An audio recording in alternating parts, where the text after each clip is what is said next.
Olá, colecionadores e seguidores do canal Coisa de Colecionador. Vocês que seguem um colecionador vão poder agora dar uma olhadinha na coleção a respeito de um item que gerou uma série de filhotes, de filhos diretos, além de milhares de filhos indiretos, dos filhos bastardos, né? Eu estou falando aqui apenas de um ícone dos quadrinhos chamado Watchmen.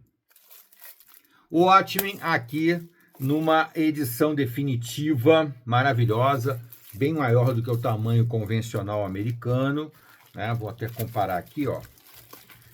O relógio do juízo final, numa edição também definitiva, é menor. Tem um tamanho mais próximo do tamanho chamado tamanho americano, que é o tamanho padrão dos quadrinhos. Isso aqui, meu amigo, marcou toda uma geração, marca até hoje a grande transformação nos quadrinhos. Não resta dúvida nenhuma que o tal do Alan Moore, e no caso aqui associado ao Dave Gibbons, que também é um belíssimo artista, um artista que eu respeito muito, não é um dos meus favoritos, mas é um artista que eu respeito muito e acho que ele ficou muito adequado na arte, porque também tem essa questão da adequação da arte, né, gente?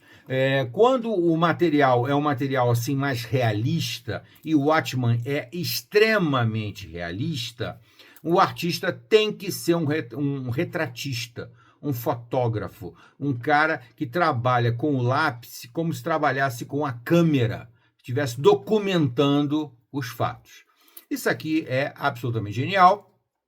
Foi a grande revolução dos quadrinhos nos anos 80, né? Porque pegou aquele mito do super-herói e transformou em uma outra coisa. Na verdade, ele inaugura o que eu chamo dos heróis hipócritas, né? Os heróis que não são bem heróis. São heróis por conveniência, ou por circunstâncias, ou por causa de um determinado momento, eles acabam virando heróis. Mas, na verdade, eles não têm a menor vocação para serem heróis, são a antítese, praticamente, do herói, né? E inauguram essa fase que eu chamo dos heróis hipócritas, né? Que já vinha surgindo, mas aqui ficou bem conceituado. É uma transformação assim tão poderosa, mas tão gigantesca, dentro de uma editora extremamente conservadora, que é a DC Comics, que demora sempre mais a reagir ao progressismo, né? Tem sempre uma certa dificuldade maior com o progressismo, diferente da Marvel, que é progressista desde que nasceu.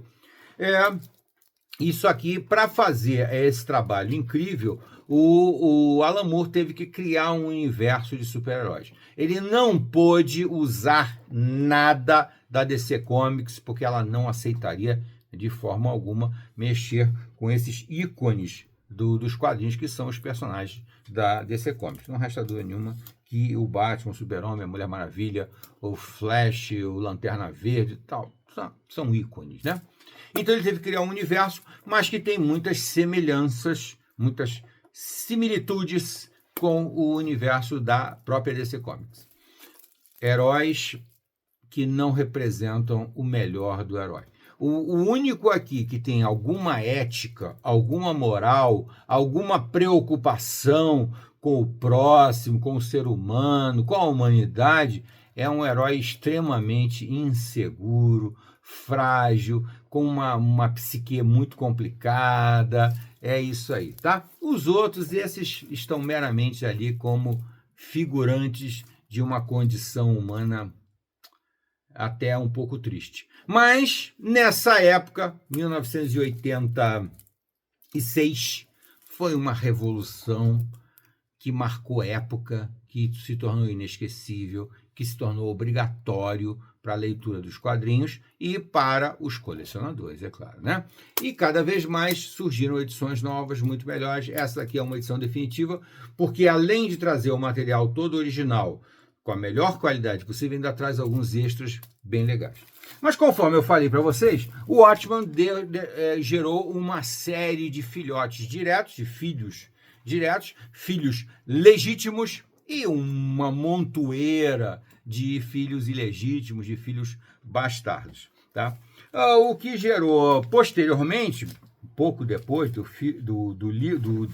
quadrinho, foi logicamente o filme Watchmen, que é um filme muito bom, mas muito bom mesmo. É uma belíssima síntese do que é contado na história em quadrinho. A história em quadrinho, logicamente, tem um universo maior, reflete sobre um monte de coisa. Tem até uma história paralela que acontece enquanto o menino lê os gibis dele ali numa banca de jornal. Para quem não sabe, né? O Watchmen começa como, na verdade, o melhor possível, né? Que é um grande filme policial, um policial noir, quando um herói, né? Um Capitão América desse universo paralelo é morto de uma maneira misteriosa. E, logicamente, traz na bagagem uma série de investigadores, né? O mais famoso de todos eles é o famoso Rorschach, que aparece aqui na capa. O Rorschach, com aquela máscara de Rorschach, né, que são aquelas imagens que os psiquiatras, psicólogos, terapeutas usam para avaliar a personalidade da pessoa. Ele carrega estampado na cara as mudanças que são possíveis num ser humano. É de uma profundidade gigante, né? É espetacular. E então, na esteira disso, vem uma série de mistérios, uma série de personagens que vão se encontrando, começa a se contar o passado desses super-heróis, da equipe atual e da equipe anterior, que influenciou demais a equipe atual, né? Um universo completamente paralelo ao universo da DC Comics. Aqui não tem nenhum personagem da DC Comics, nada, zero. Tá? Mas é inesquecível e o filme foi muito bem feito, muito bem produzido, atores carismáticos, um enredo muito bem trabalhado, muito bem enxuto, pegaram o que tinha de melhor no quadrinho e puseram no filme. Esse filme aqui é absolutamente sensacional. E ainda falando do filme, eu não posso deixar de mostrar essa edição aqui do Blu-ray, absolutamente sensacional, fantástica, com a Arquimedes, né? Arquimedes, a coruja, né? A nave coruja do Coruja, do personagem Coruja, que é o único personagem que ainda tem alguma ética, alguma moral, ainda se preocupa com alguém e tal.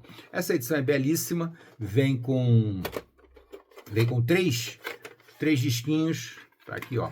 A caixinha de um dos disquinhos vem com com um Blu-ray e 2 DVDs. Tá? Um com special features, que são aquelas, né? Os extras, e outra com uma cópia digital bem legal para você assistir em qualquer lugar. Ela tem pilha, ela solta daqui, ó. Aqui leva pilha e ela acende. É muito legal e faz o ruído, faz aquele som da nave quando levanta, né? Aquela cena antológica em que a nave levanta sai debaixo d'água, né? Que é bem legal, né? É uma cena antológica do filme. Muito bem. Além disso, ele também gerou as continuações, que não são exatamente continuações, mas que são o contrário. São os que o pessoal gosta de falar em inglês, né? Tá? O prequel. São as prévias, são as coisas que são histórias que vieram antes de Watchmen e que ajudam você a conhecer um pouco mais os personagens, conhecer um pouco mais da psique, do passado deles. Então, surgiu essa série aqui, muito legal, chamada Antes de Watchmen. Antes de Watchmen são histórias, são 4 volumes, já saíram em capa cartão, né? E depois saiu essa edição aqui bacana, com histórias individuais dos personagens antes da saga, né? Da saga Watchmen propriamente dita. Escritas e, logicamente, desenhadas por expoentes dos quadrinhos, alguns dos melhores escritores do naipe da DC Comics. Tem gente, né? Muito top, né? Ele começa aqui não, os volumes não têm uma ordem, tá? São 4 volumes, tá? Muito bem. Um deles é Ozymandias e o Corsário Negro, com Ozymandias com história do Len Wein, que é um excelente escritor, e arte do Jay Lee, que é um mito também nos quadrinhos. O outro, o Corsário Carmesim, é o John Higgins e o Steve Root. Tá? O Corsário Carmesim é aquela história que meio que é contada paralelamente à história principal de Watchmen na série original, na série Watchmen. Né? Enquanto o menino presencia aquilo tudo que está acontecendo de uma maneira paralela, de uma maneira de um universo menorzinho, uma coisa pequena, diante daquele gigantismo, né, que é a saga de Watchmen original. Ele vai lendo uma história em quadrinho, sempre de graça, ali do lado do jornaleiro, ele vai lendo ali o Corsário Negro. E aqui contaram um pouquinho da história do Corsário Negro antes da história que se passa, que é lida pelo menino no jornal, lá em Watchmen, tá? Ozymandias é um dos personagens mais importantes da série, e aqui vem uma história anterior dele muito legal, muito interessante, e com uma arte muito bacana do Jay Lee. Depois dele, lançaram esse volume aqui, mais ou menos paralelo e tal, foi Minutemen e a Espectral. Minutemen seriam a equipe original, que deu origem à equipe Watchmen, lá na série original de 86, tá? E Espectral é a personagem feminina da equipe, tá? Que também é bem legal, tal. Aqui pelo Darwin Cook e pela Amanda Corner, tá? Também é um volume bem legal. Bom, e aí vem o meu volume favorito. Vocês vão entender logo por quê. Vem, antes de Watchmen, Coruja e o Doutor Manhattan. Essa edição, inclusive, do Doutor Manhattan, eu já tinha na capa cartão, porque ela, para mim, é obrigatória, porque a arte é do Adam Hughes. Adam Hughes, para mim, é um dos melhores artistas dos quadrinhos de todos os tempos. Tem dezenas de vídeos aí eu falando de Adam Hughes. E aqui você tem o Coruja do J. Michael Straczynski, que é um autor muito renomado, a arte do Adam Hughes e também a arte do Andy Kubert, além do Joe Kubert fazendo a história do Coruja, tá? Bill Sienkiewicz e Eduardo Risso. Isso aqui também é espetacular, na minha opinião, o melhor volume dos 4. Mas todos eles são bons, tá, gente? E, finalmente, fechando os 4, nós temos o Comediante e o Rorschach, que, de certa forma, é o personagem, é o Wolverine do Watchmen, né? O Rorschach é o personagem favorito da galera, né? O pessoal adora ele e tal. Com o Brian Azzarello, o DJ Jones, que é um excelente artista, e o Lee Bermejo. E aqui nós temos uma história do Comediante e uma história do Rorschach. Tá aqui o Comediante, tá aqui o Rorschach, tá? Então isso aqui é um dos filhotes diretos, filhotes legítimos e extremamente válidos do Watchmen. Posteriormente, né, há bem menos tempo, finalmente a DC Comics achou que valia a pena trazer os personagens do universo do Watchmen, que é um universo completamente à parte do universo principal da DC Comics, e criou o Relógio do Juízo Final. Relógio do Juízo Final, que tem um dos autores que eu mais comento aqui, sem querer, sem perceber, que é um dos meus autores favoritos, é o Geoff Johns. Tá aqui, o Geoff Johns, um artista que eu também reverencio demais, que é o Gary Frank, é um dos meus favoritos, e o Brad Anderson fazendo, né, outros detalhes aqui da arte. O Relógio do Juízo Final, gente, é absolutamente brilhante, absolutamente sensacional. Por quê? Porque ele consegue pegar aquele clima maravilhoso lá do Watchmen, do Alan Moore, lá de 86, e trazer isso aqui para, se eu não me engano, isso aqui é 2012, tá, gente? Se eu falar errado, eu peço desculpas a vocês. Mas é uma coisa bem atual. E o Geoff Johns é um mágico, Geoff Johns, tá? Geoff Johns fez um trabalho imenso e brilhante, sensacional na DC, né? Com todos os personagens da DC. Fez um trabalho muito bom na Marvel também, mas e agora ele está numa carreira solo, digamos assim, fazendo trabalhos para a Image, porque a Image ela não chega a ser um universo, né? A Image ela aluga o selo dela para diversas empresas. No caso, o Geoff Johns, junto com uma galera espetacular, está trabalhando alguns personagens que ele acabou de criar para um universo chamado Ghost Machine. O universo Ghost Machine. Geoff Johns realmente é acima, é fora da curva, é absolutamente sensacional. Eu acho que dos autores atuais, mais novos, os que eu destaco são o Geoff Johns e o Brian Michael Bendis. São dois caras assim que eu respeito demais, acho sensacionais. E o Relógio do Juízo Final vai assumir o terrível desafio que é trazer o universo do Watchmen para dentro do universo da DC Comics, com muita propriedade, com muito respeito, com muito cuidado com os personagens da DC Comics, principalmente. O universo do Watchmen existe uma liberdade maior para o autor, mas no universo da DC Comics essa liberdade é muito pequena. Então ele teve que fazer um trabalho, mas fez um trabalho absolutamente excepcional, sensacional. A história aborda um grande choque de personalidade e de uma maneira muito, que eu diria até romântica, de uma maneira muito carinhosa, de uma maneira muito humana, sabe? Um drama humano se passa no Relógio do Juízo Final, quando desde o início o Relógio do Juízo Final anuncia um momento catártico final. Né? Desde o início da história se avisa que haverá um encontro entre o Dr. Manhattan, o ápice dos superpoderes do universo do Watchmen, com o Super-Homem da DC Comics.